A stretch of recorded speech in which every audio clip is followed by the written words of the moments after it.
Well, today at least they were talking, and, that's a big deal. For Paul Ryan and Donald Trump to sort of get in a room together and air their differences, that's a big deal, because this goes back, this friction between the two, quite a ways. In fact, better than 5 years.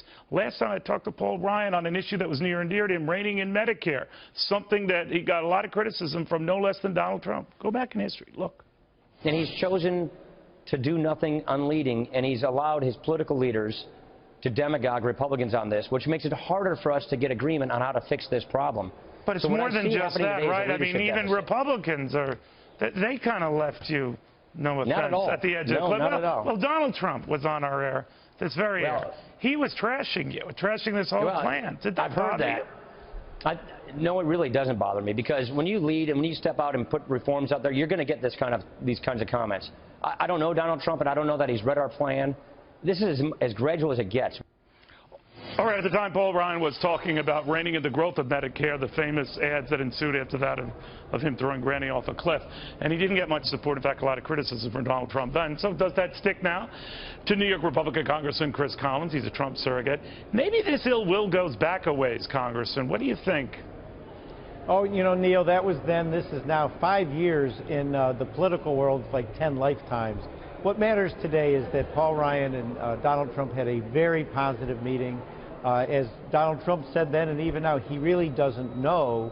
Paul Ryan doesn't really know Donald Trump. This was more or less a get to know you. I thought the joint statement afterwards was a positive step, so, very soon. Maybe so, Congressman, but Paul Ryan is very keen on reining in entitlement growth. I think you are as well. And he's not heard that from Donald Trump. Did he today? Did you get word that he did? I don't believe, no, I did not follow up with either one. We just got the very positive vibes coming back from both camps, if you will, from the Ryan group as well as the Trump group. The meeting went even better than expected. The joint statement was good. Let's face it, they both agree. We have to rein in our deficit. We have to get a balanced budget. Do they both agree that entitlements or trying to reform or slow their growth will be part of that? Because I know that that's been Ryan's position for a good long time. What about Donald Trump? Do you know? Do you care?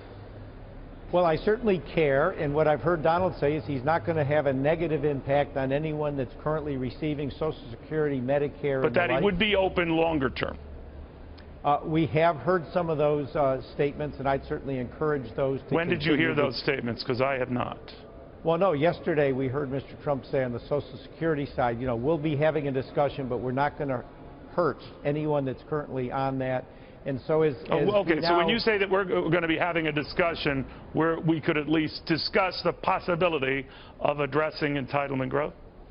I believe we have to, and I'd certainly be sharing that with Mr. Trump. $2 out of every $2+ trillion of our $3+ trillion budget are entitlements. We're totally out of whack, but we do have to make sure that we're very careful, that we aren't going to hurt current seniors, and that we move forward with plans that might be multifaceted. Thank you, Congressman, very much for this breaking news. I apologize for the brief time.